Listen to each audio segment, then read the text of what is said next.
opium in Turkey, and as we should be doing it now in Afghanistan, where the entire country is being corrupted by opium, which the Taliban know very well how to hold, but that's another issue. Finally, I would say that we have to look at Mexico. And the only way we can help Mexico, I believe, is to build the damn wall. Because if we can build the wall and hold the line, the narcotics won't flow through. And neither will the terrorists, and you would, in effect, help the Mexicans get a handle on their own situation.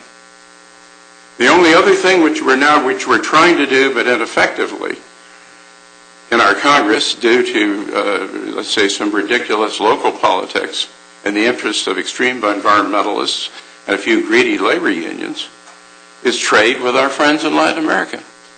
We've got to maintain free trade because that is the easiest and most positive thing we can do. And I probably overspoke my piece, but I hope that this has brought to focus a couple of areas that may be of interest. I hope there's time for questions. Thank you very much. Are there any questions before we wrap up and end our session today? John? Implicit in the idea about doing Turkey and buying up food products, the illicit premium that comes with illegal crop. Has that been calculated by someone as the number of food products as whether it's cheaper for us to buy out that food crop than to continue to grow for it? I have no doubt that if we pay what the cocaleros pay, the producers, it would be a bargain. If we buy the finished product, obviously we'd be slitting our own throats. And we bought not the heroin, we bought the raw opium. And raw opium, like coca, has a myriad of productive uses. Excuse me, Erin, did you have a comment that you wanted to make? Following along your comment, one of the dilemmas that DEA agents have been complaining about for years, and since we started the war on drugs, we did the war on drugs we could have won a long time ago, had they been allowed to follow the money. Agents have said repeatedly, we can apprehend all kinds of ever larger bundles of opium, drug, heroin, you name it. They can go after it. But then they hit a wall. It's the money. And what stops them is U.S. Congress and their friends, the banking industry. They rely on the international banking industry for the money laundering. If the DEA agents and our others who follow this trade were allowed to really pursue the money, they could have stopped it a long time. Yeah, you're right. And just like the oil interests would, I think, be going nuts if we were to go after Venezuelan oil. And there are always people who are going to be gored in a large economy by ours by anything we do. And the problem is we've become too damn sensitive to even small voices. Hell, Exxon was selling oil to the Nazis until the day that Hitler gratuitously declared war on us in 1941. We have to be willing to look through this, but we won't look through it until people realize that Chavez is not a Democrat and that his country is not a democracy.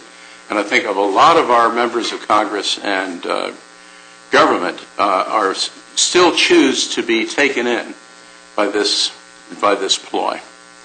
And I think that's why the whole idea of political vocabulary, in effect, has created a dangerous environment for us. I haven't gotten into the Department of State, but that's a whole other thing. Well, that's a very good point about our political vocabulary. And that's something that your husband and I used to talk about a lot. Are there any other questions for any of our panelists? Yes, Luis? That's a question of spending.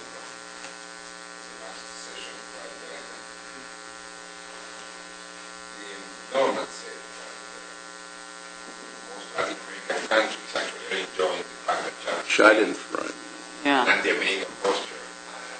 And it's true. How Coronel said that in some cases, obviously, Chavez buys people who are willing to go along with him, and so on and so forth. But still, he has created also a lot of things. Colombia is an enemy of Venezuela. Mexico Calderon is an enemy of Venezuela. The Chileans are a little scared because he pushed the issue of the exit of the civil Bolivia, put a little, some pressure on Chile. I don't know how far he went, but he started excited. The fact that the OAS is ignoring or putting the other way where Chavez goes on with his agenda, I think eventually it's going to be like a double-edged sword. It's going to backfire at one point. Meanwhile, Chavez continues to arm himself, and when you look at the current situation in Latin America, it reminds me of Europe at the turn of the century, where, many years of peace followed World War I. Here we have, in Latin America, we have had over 100 years of peace, occasional wars here and there. I think there is an element, this is going to be escalated, the question of, wars within Latin America can escalate. There is a potential for that, because I think that's a scenario that we should roll out, and we need to discuss with our Latin American partners. I would be tremendously surprised if Chavez, with all the arms the Russian ever gave him, were to step 1 foot over the Colombian border. I think the Colombians would whip his butt. Number one, the Venezuelans may have the weapons, but they're not trained or motivated to use them. Number two, the country's economy is in such lousy shape. They may get them up to the border, but they couldn't supply them beyond the border. And I think I could go on and on. I'll let some of my colleagues who know more about this intervene. The last war of any real dimension that we saw between two countries, and I don't include the soccer war between Salvador and Honduras, was between Paraguay and Bolivia. And that was a bloody war over really rather bloody and conventional events. And I could see nothing like that breaking out today. It cost millions or hundreds of thousands of ignorant Bolivians their lives in the swamp, in the Chaco of Paraguay. But that was the last Latin American war of any dimension we've seen. Can I just add to that I agree completely, that if Chavez set a foot on Colombia, the Colombian will whip him. I mean, they have a battle-trained army. Also, the terrain in Colombia would be a nightmare. Well, it depends. There is the north it's a plain, and then there is the mountains in the center and jungle to the south. Three rows of mountains. Yeah, the mountain slots are difficult, but the Colombians have about army about 4 times the size of a Venezuelan army. That's battle-trained. Battle practice. But what Chavez could do and will probably do is to try to influence the Colombian election. If Uribe doesn't run a third time, which would require another change in the constitution, then there'll be a very competitive election, and Chavez will try to influence that to get a Polo Democrático or liberal candidates, covered financial support. So that's, I think, a greater risk of Venezuelan subversion. Yeah. Thank you, Ana.